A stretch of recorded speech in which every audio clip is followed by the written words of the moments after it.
Regency men could work off their frustrations with vigorous sports, while women were forced to remain idle. Doctors feared any strenuous activity would damage the womb.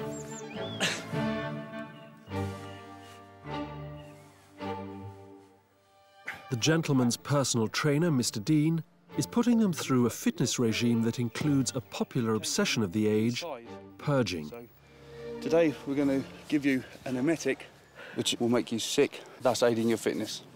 But we haven't been drinking or eating bad impurities, honestly. That I don't believe for a minute, Captain. It will feel similar to about 100 sit-ups afterwards. Will it? It will indeed, on your stomach. And that's good for your stomach muscles? Indeed. So we could end up with a six-pack. You could indeed, yeah, a Regency six-pack. Everett, could you prepare a toast, please? To Mr. Dean, our good friend and trainer. Yes. Cheers. Cheers. Cheers. Rum. Yeah, wish over the shoulder.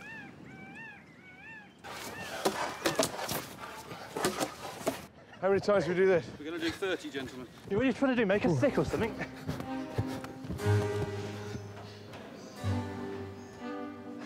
Even an emetic would come as welcome relief from the regime endured by the women. And it's not only the young charges that find it suffocating. But is it like being in a prison? It is a gilded cage. It is, I feel like I'm in hospital the whole time. Do you? It's a very bizarre feeling, yeah. I cannot stand the restraints and the restrictions. And if I can't stand them, how the hell am I going to persuade a 29-year-old girl to stand there? I love this experience, apart from my charge. That's the irony. What I don't love is the complete ignorance and inability for my charge to appreciate anything I try to do for her. So I'm actually not going to try and do any more for her. 3 weeks of appeasement. The most she does is get into a Regency frock. That's it. That's as Regency as she'll get. I'm going to go downstairs and get some breakfast. And, well, I'm afraid you can't, because you can't get down without me. But I was going to get some food and then... The problems with her charge, Miss Braund, started one day when Mrs. Hammond could not leave her room. So you're stuck here as well? Oh, bugger. So I'm going to be stuck in here all day. If she doesn't leave the room, I have to stay too. I didn't realise that I'd have to be restricted in this room as well. That's completely...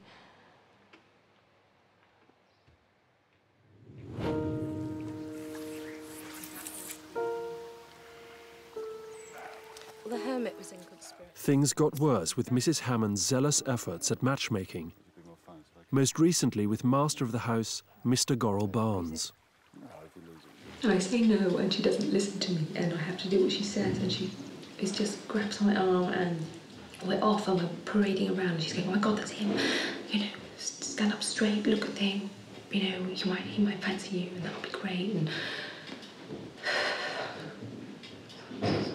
And everyone just keeps saying to me, get on with her, just get on with her. And I am trying, but she doesn't listen to me. She doesn't pay any attention to my feelings and how I'm feeling. It's just push. And 1 and 2, vomit. 1 and 2, vomit. 1. Mr. Everett is on the verge of a Regency cleansing. 1 and 2, bring it up. A little life. Come on, guys. Bring it up. I'm used to taking in my first time. Miss Braun confides in the Countess how much she resents Mrs. Hammond interfering in her life. Seriously, like 24 hours. I mean, I sit with her for hours in the morning, and at night, if we're still both awake, she then wants to chat about how we're going to promote me to the men. And I said, look, I just want to enjoy myself. I just want to be here, you know. And we've got restrictions, but we could make it a lot easier for each other. But it doesn't seem to be done. Oh, my God, I haven't told you I hid in your room. Me and Victoria were going down the corridor, and I heard her, and I went, oh, and I panicked, and the nearest room was yours, so I banged on the door and jumped inside, and me and Victoria were inside the door. Welcome to hide my room anytime. Mrs. Hannah went by, and me and Victoria were in the room. Okay, and we're both standing there going, can you believe what we're doing? We've just hid from Mrs. Hammond.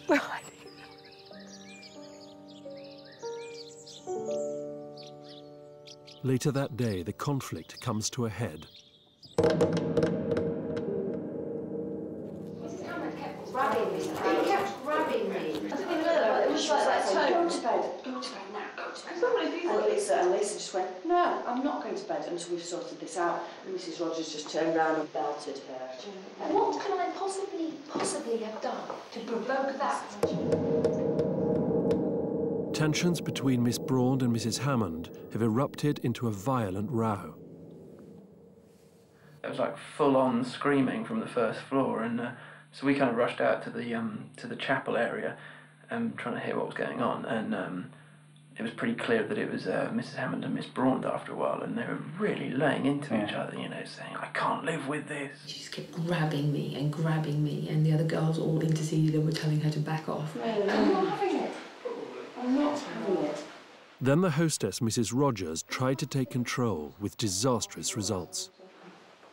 And Mrs. Rogers came out and wanted to know what sort of yelling was about and told her I wanted to shut up and go to bed. And I said, no, not until we get this sorted.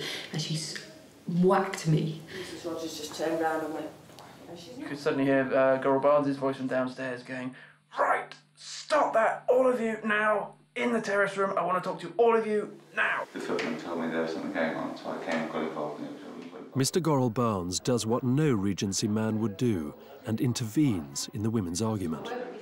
Well, close the door, Miss Hammond. Can you come and sit down? I will when the cameras are gone. Okay, they're gone. Can you close the doors, please? I've just had enough of all of this. I cannot carry on with a charge who behaves the way that my charge does. Captain Glover takes advantage of the breakdown in protocol to show where his feelings lie. Miss Braund moves out of the bedroom she shares with her chaperone. The house party is in crisis.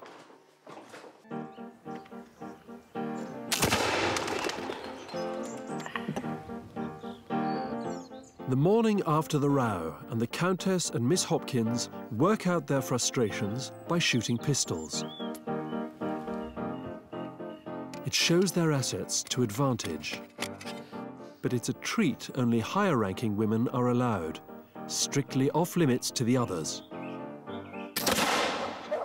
It just looked really wicked, and it sounded really amazing, like the pistols kind of cracking. And I think all the blokes were well impressed. You know, like girls in these beautiful dresses kind of firing a gun. Looked really stylish. I have to say, it was a bit gutting when I saw Victoria and Narishka going off to do their pistol shooting, and I was sent upstairs with my sewing. I did feel a bit sorry for myself. That was a bit like, felt my place in the hierarchy. The poorer girls, Miss Connick and Miss Martin, are preparing for the summer ball. I'm so bad at sewing. Well, that's the other thing. Come in. Hello. Your packages have arrived in London. Excellent. Unable to afford new ball gowns, they have sent away for trimmings to embellish their old frocks. Oh, that's so pretty. That's nice. The latest Parisian fashion plates provide inspiration. Rich girls could spend the yearly wage of a lady's maid on a single dress. These ones? Yeah. Wait, perhaps that will come back and you could use... I've got a big enough bust anyway. The extra fuss up there is a very bad idea. Okay. The other thing I quite like, I don't know if it's possible. How much is it? Come in. For Miss Braund and the host, Mr. Gorrell Barnes, there are more important matters than dressmaking. Okay. Obviously, you're not happy about what happened last night. If I've broken every single rule in the house and I was shagging someone round the back, I still do not deserve to be spoken to in such a venomous way and then have someone grabbing me and physically trying to attack me with two girls pulling her off. But you see, if I'm chaperoned by someone who doesn't obviously like me, respect me, and you know, obviously, I just... No, I know. Do you think there's any way that you two can resolve this? I need an apology. Okay. I would like an apology. Actually, in this very minute, I think I'd like a written apology. Okay. So, do you... Can I tell you now, I told Mrs. Hammond, it's genuinely because I really do like somebody in here. Has she done anything to help you? Well, she said she's got all these plans, but they're all, like, really big plans. You know, she wants me, if possible, to end up with you. Right. You know, that's kind of her dream... Scenario? Scenario, yeah, because then that would be her... She would have made that happen.